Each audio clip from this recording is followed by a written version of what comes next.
안녕하세요. 시사건건 홀수영입니다.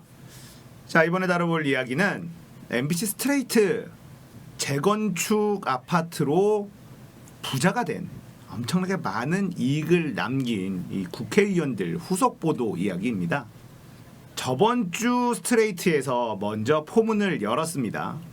이 재건축 특혜 3법, 분양가 상한제 폐지, 그리고 재건축 이익 환수 안 되게 하는 것, 그리고 재건축할 당시에 한 채 아파트로 세 채까지 새 아파트를 받을 수 있도록 이 세 가지 법안을 2014년에 새누리당이 통과를 시켰거든요. 자, 이 재건축 특혜 3법을 한번 다뤘었는데 이때 당시에 찬성을 던진 사람들이 모두 다 새누리당 의원들이었고, 그 중에 실질적인 재건축 혜택을 본 사람들도 새누리당 의원들이었다는 겁니다. 그 중에서 현재 21대 국회에 남아있는 국회의원이 4명 정도가 있다. 그 중에 확실히 지금의 원내대표, 지금 미통당의 원내대표인 주호영 의원이 집중 조명을 받았는데, 이분은 5년 동안 시세 차익을 23억을 받았다라는 거죠. 하지만 이 돈은요, 이 이익은 공시가격의 이익이에요. 주호영 의원은요, 이 반포 주공 아파트 여기가 재건축이 되면 이 한 채를 가지고 있는 사람이 새 아파트 2채를 받기로 되어 있습니다.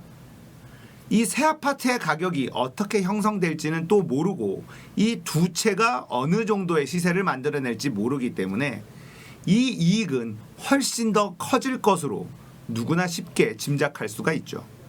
아무튼 지금 현재까지 23억 원의 시세 차익을 봤다라는 보도를 했는데 언론들이 받아 적질 않았어요. 놀랍게도 대부분의 언론들이 이 소식을 받아 적질 않았습니다. 그래서 네티즌들이 해시태그 주호영 23억, 자, 이 해시태그 운동을 펼치면서 언론들이 이런 운동이 있더라 라는 식으로 보도를 하기 시작했습니다. 네티즌들의 힘이죠.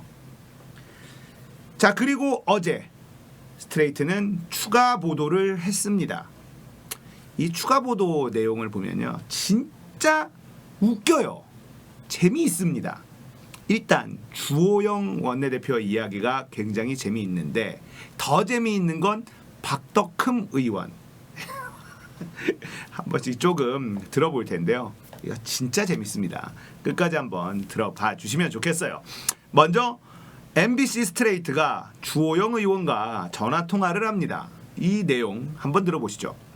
그 당시 부동산 3법이 통과되면서 굉장히 집값이 많이 올랐거든요. 예. 거기에 또 그 반포 주공아파트 재건축에 또 수혜를 입으신 분들 중에 한 분이시라서. 모르겠어요. 나는 이 이상 MBC가 취재하는데 응하지 않겠어요. 네, 근데 2014년도에는 분명히 우리는 분양가가 MBC가 무슨 상한제- 의도를 가지고 늘 편파적으로 보도한다고 보는 입장이 있기 때문에 취재하는 의도가 뭔지는 모르겠지만은 더 이상 취재에 응하지 않겠어요. 내 집 한 채 사가 있는 게 무슨 뭐가 문제예요? 자, MBC는 편파적이기 때문에 더 이상 취재에 응하지 않겠다. 내 집 한 채 사가지고 있는 게 뭐가 문제냐, 이렇게 뻔뻔하게 얘기를 합니다. 자, MBC 스트레이트에서는 이 주호영 의원을 조금 더 추적을 해봤어요. 그랬더니 어떤 내용이 또 나오냐면, 원래 이 양반이 대치동 음마 아파트를 가지고 있었습니다. 이 음마 아파트를 매매할 때도 다운 계약서를 작성했다. 이거는 본인이 실토를 한 부분이에요. 그렇게 취득세를 탈세를 했죠. 그런데 2013년과 2014년 사이에 이 반포 주공 아파트로 갈아탑니다. 그리고 2014년에 이 재개발 특혜 3법을 통과시켜요.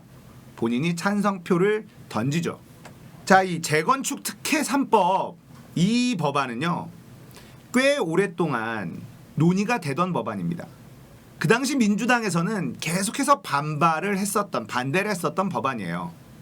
하지만 새누리당이 다수 당이었기 때문에 결국 2014년 말에 이 법안이 통과가 됩니다. 자, 이 법안이 논의가 되고 있는 동안에 본인은 대치 음마아파트에서 반포 주공아파트로 갈아탔고, 그리고 이 재건축 특혜 3법을 통과시킴으로써 본인은 엄청난 이익을 챙기게 되는, 그래서 이해관계 충돌이라는 게 나오게 됩니다.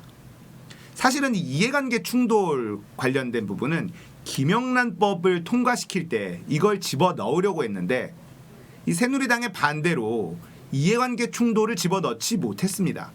왜 이해관계 충돌에 대한 법을 넣지 못하게 반대를 했는지 딱 이 사안을 보면 우리가 알 수가 있습니다.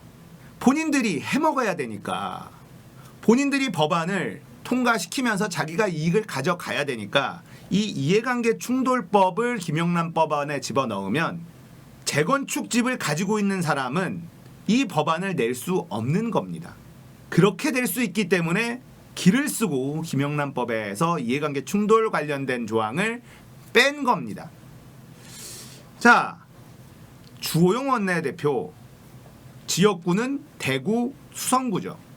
그런데 집은 반포에 있네요.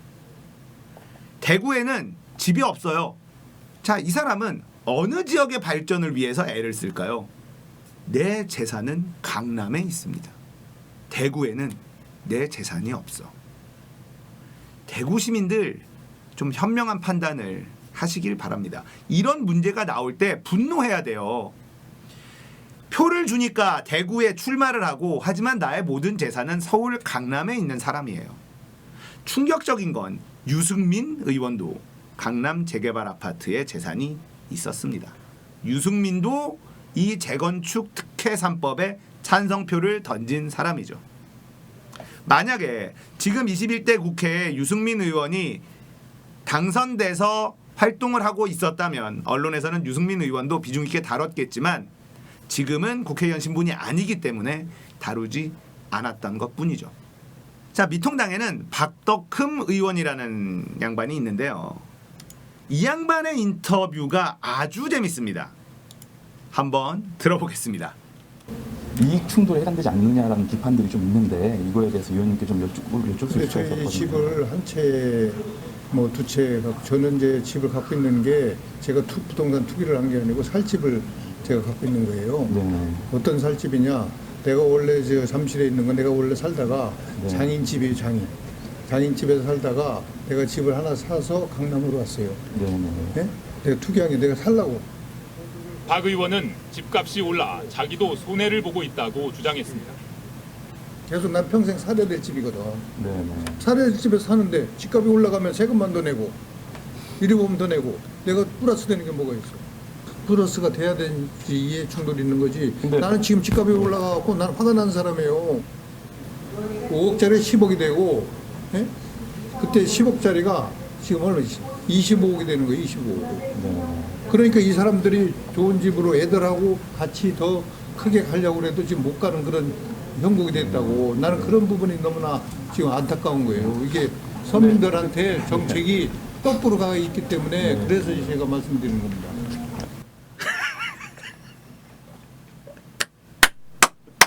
와, 진짜 박덕흠 의원, 끝판왕입니다. 뻔뻔함의 끝판왕. 이 양반은 4채의 집을 가지고 있고요. 73억이 올랐어요. 그런데 자기는 손해를 봤다 이렇게 얘기를 합니다. 내가 살 집인데 이게 집값이 자꾸 올라서 세금만 더 내고 의료보험 더 내고 내가 손해를 봤다 이렇게 주장을 하고요. 지금 부동산 정책이 집값이 너무 올라가서 서민들한테 희망을 꺾고 있는 것 아니냐라고 주장을 합니다.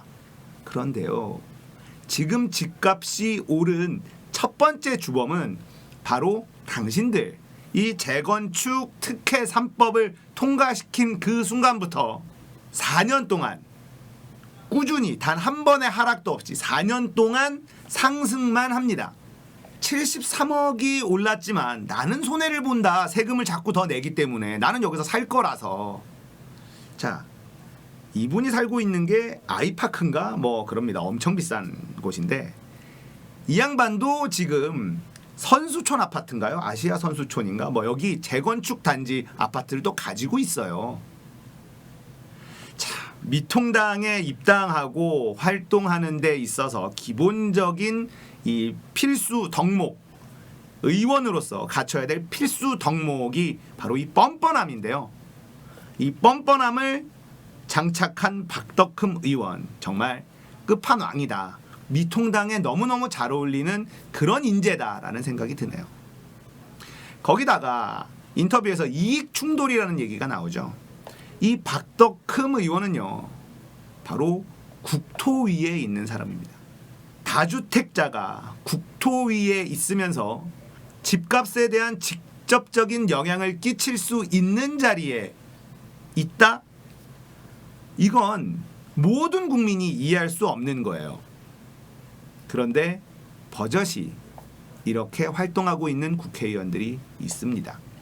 자, 이 스트레이트의 이지선 기자, 정말 똑부러지는 그런 기자였습니다. 취재도 굉장히 꼼꼼하게 잘했고 말도 너무 잘하고 외모도 너무 예쁘더라고요. 그러니까 말도 잘하고 똑부러지는 취재를 하니까 외모도 원래도 예쁜데 더 이뻐 보이는 거예요. 와, 정말 똘똘한 기자다, 똑부러진다, 이런 생각이 드는 이 이지선 기자가 이 편파적이다라는 거에 굉장히 억울함을 토로했었는데요. 자신은 새누리당 의원들을 추적한 것이 아니라 부동산이 오르는 과정을 추적하다 보니 2014년도에 이 부동산 3법, 재개발 특혜 3법이 통과된 것을 확인을 했고, 이 상황에서 직접적인 연관이 있는 의원들을 찾다 보니 모두 다 새누리당 의원들이더라. 그 중에 21대 국회에도 살아남은 의원들까지도 들여다보니 전부 다 새누리당 의원들이었다. 이렇게 나온 걸 어떻게 하냐. 균형 있는 보도. 나는 균형 있는 보도를 한 거다. 데이터를 가지고 한 것이다. 편파적이지 않다. 그리고 이지선 기자는 이 얘기를 항상 합니다. 지금 부동산 값이 폭등하게 된 주범은 2014년도에 통과된 재개발 특혜 3법이지만 지금 정부의 이 임대사업자 보호법, 임대사업자 법이 부동산 폭등의 또 다른 원인이 되었다. 그래서 공범이다. 이런 얘기를 했습니다. 그러면서 그렇게 그 전에는 반대를 하던 세력이 왜 이 임대사업자법을 통과시켜서 폭등의 하나의 축으로 작동하도록 만들었는지 이거에 대한 비판을 했어요. 그리고 이 영상이 끝나고 나서 유튜브에만 올라오는 스트레이트 이제 후기 영상에서는 다른 기자가 이런 진단도 하더라고요. 관료들에게 휩싸여 있다. 그러니까 국토부 장관이 전문성이 조금 결여돼 있기 때문에 관료들에게 휩싸여 있어서 이런 정책을 낸 것이 아닌가. 자, 임대사업자법은 전월세 안정을 위한 제도였는데 그 당시에 집값이 폭등하다 보니까 전셋값도 같이 올라갔어요. 그래서 임대사업자 법을 만들어서 다들 임대사업자로 등록하게 만들면 전월세를 잡을 수 있다. 자, 이런 취지로 만들어진 법인데 여기에 너무 과도한 특혜가 들어간 겁니다. 각종 세제 혜택이 들어갔고 종부세도 면제해주는 이런 혜택을 줬어요. 너무나 많은 혜택을 주면서 많은 다주택자들이 임대사업자로 등록을 하면서 엄청난 세금의 혜택을 받고 아파트 쇼핑을 하도록 만들어준 법이다라는 비판을 했습니다. 자, 그러니까 대치동에 아파트 5채를 가지고 있는 사람과 내가 살고 있는 집 한 채를 가지고 있는 사람이 내는 세금이 약 100만 원밖에 세금 차이가 안 나는 거예요. 임대사업자로 등록을 하면 그만큼 엄청난 세제 혜택을 주면서 이 임대사업자 법을 시행을 했는데 이게 어마어마한 실기라는 거죠. 그렇다면 지금 문재인 정부도 지금 부동산 폭등의 아파트값 폭등의 책임에서 자유로울 수는 없습니다. 이 부분에 대해서는 인정을 한 부분이에요. 지금 임대사업자법을 완전 폐지로 가고 있거든요. 하지만 그동안에 했었던 혜택은 어느 정도 줄 수밖에 없는 상황입니다. 늦었지만 지금이라도 빨리 제도를 고쳐서 아파트값을 잡아줘야 될 거예요. 자, 아무튼 주호영 원내대표, 박덕흠 의원, 이 사람들 말고도 다른 의원들도 있습니다. 역시나 국토위, 기재위 이런 데에서 본인의 이익에 연관되는 법안을 본인들이 발의를 하고 있는 상황이라는 거죠. 다행스러운 일은 국민들이 180석을 만들어줬기 때문에 21대 국회에서는 이런 일들이 벌어질 확률이 매우 낮다라는 거죠. 늦었지만 하나하나 고쳐 나가야 될 겁니다. 부동산 폭등은 나라에 결코 도움이 되지 않습니다. 자, 그리고 전세에서 월세로 바뀐다 이런 걸로 언론에서 엄청 공격을 하고 있는데요. 이 부분은 제가 따로 조금 쉽게 설명하는 영상 다뤄보도록 할게요. 자, 오늘 이야기는 여기까지입니다. 공감되셨다면 구독, 좋아요, 알람 설정 부탁드릴게요. 감사합니다.